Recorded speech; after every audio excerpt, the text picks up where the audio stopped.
right, today we're tackling a really important and honestly often overlooked topic: wheelchair neglect in our nursing homes. We're going to dive into what that really means, the kind of damage it can do, and most importantly, what you can actually do about it.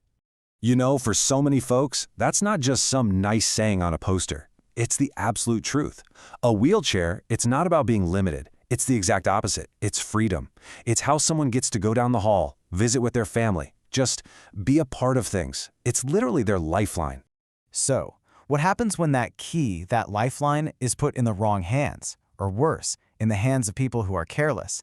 When that basic duty of care gets ignored, this tool for independence, it can actually become a weapon of harm. And that's exactly what we need to unpack. Okay, so let's get into the 9 different ways this can happen. But first, something really important to understand. This kind of neglect, it isn't always malicious. A lot of the time, it's a symptom of much bigger systemic problems, like a facility being short-staffed or not training their people properly. To really get a handle on it, we're going to look at what we're calling the 9 faces of neglect. So what are we talking about here? At its most basic level, wheelchair neglect is when a healthcare provider just fails. They fail to give the right kind of care related to that wheelchair, and because of that failure, the patient gets hurt. And look, it doesn't matter if it's because of understaffing, bad training, or just plain old oversight. The end result is always the same. Someone suffers harm that absolutely could have been prevented. All right, to make sense of all this, we've broken these 9 failures down into 3 main buckets. Let's start with the first one: failures with the equipment and the fitting. Okay, first up, the fit of the chair itself. It sounds so basic, right?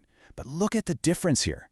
When a chair fits properly, everything's supported. The person's feet are flat, their back is straight. But when it's wrong, oh man, their feet are dangling, they're slumping down. This creates these insane pressure points. We're talking nerve compression, poor circulation, and this is a fast track to developing some truly awful pressure sores.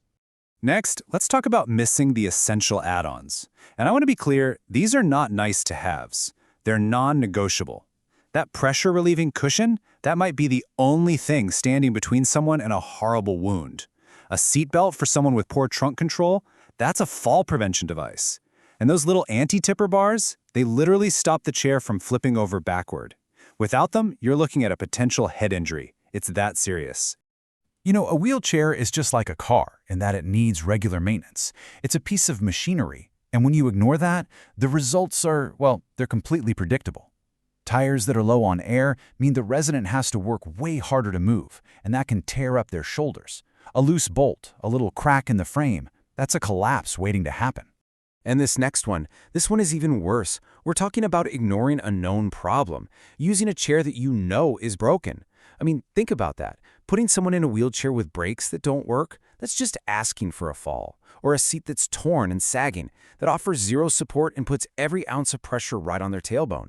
A pressure sore isn't just possible at that point. It's pretty much a guarantee.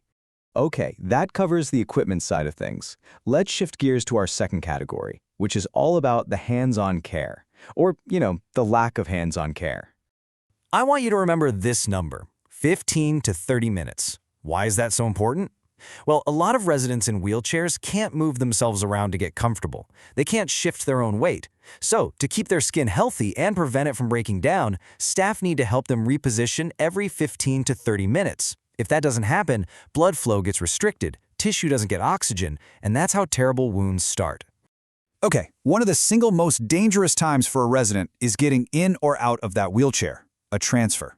And tiny mistakes, often because staff are rushed or just haven't been trained well, those mistakes can be catastrophic. Forgetting to lock the brakes, not using the right kind of belt, that's how you get a devastating fall. We're talking broken hips, brain injuries, life-altering stuff. Now this next one is a little more subtle, but believe me, it's just as harmful.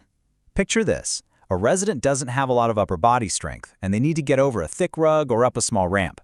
If no one helps them, they have to strain and struggle to do it themselves. Day after day, that repetitive strain just wrecks their shoulders, leading to some really painful long-term injuries. All right, for our last category, we need to kind of pull the camera back. We're zooming out from the individual chair or the single staff member. These last few failures are about the entire system, the entire culture of the nursing home itself. This one is it's about not listening. Imagine being a resident and telling someone you're in pain or that something's wrong with your chair and just being ignored. That's what this is. A resident saying, hey, this wheel feels wobbly, isn't just complaining. They're giving a warning sign before a potential disaster. To ignore that, it's not just negligent, it's profoundly disrespectful. And honestly, this last one, you could argue it's the root of all the others. A lack of proper training. When a facility doesn't teach its staff how to fit a wheelchair, how to inspect it, how to do a safe transfer, well, it's creating the perfect storm for all the other types of neglect to happen. It's a failure at the institutional level, plain and simple. So, we've walked through these 9 failures. But what does it all add up to? What's the actual real-world consequence? Let's talk about the devastating human cost, because this is what really matters. A simple fall from a chair that tips backward or during a rushed transfer can result in a catastrophic head injury. We're talking about a life-changing, permanent injury. Those awful open wounds from constant pressure, they become a perfect place for bacteria to grow. And that can lead to infections that aren't just serious, they're life-threatening. Things like sepsis or osteomyelitis, where the infection literally gets into the bone. Listen to this description. Stage 4 pressure ulcers. Deep, open wounds that can tunnel down to expose muscle and bone. Yeah, it's graphic, and it's supposed to be. This is the reality. This is what happens when something as basic as helping someone shift their weight gets ignored. These aren't just little sores. They are deep, agonizing wounds that are incredibly difficult to heal. Okay, so understanding the problem is one thing, but it's not enough. What if you suspect this is happening to someone you love? Well, the good news is you are not powerless. There is an action plan. This is how you can become an advocate and fight back. It boils down to 4 crucial steps. Number 1, document everything. Take pictures of the injuries of the wheelchair. Keep a log with dates and details of every complaint. This is your evidence. 2, report it. Put your concerns in writing and give it directly to the director of nursing. Create a paper trail. 3, get an independent medical opinion. Take your loved one to an outside doctor to get them treated, and just as importantly, to have the harm documented by a neutral party. And finally, step 4, talk to an expert. A lawyer who knows this stuff can investigate and help you hold the facility accountable. When you take these steps, you're doing something so important. You're transforming yourself from just a worried observer into a powerful, active advocate. You're making sure your loved one gets the safety and the dignity they absolutely deserve.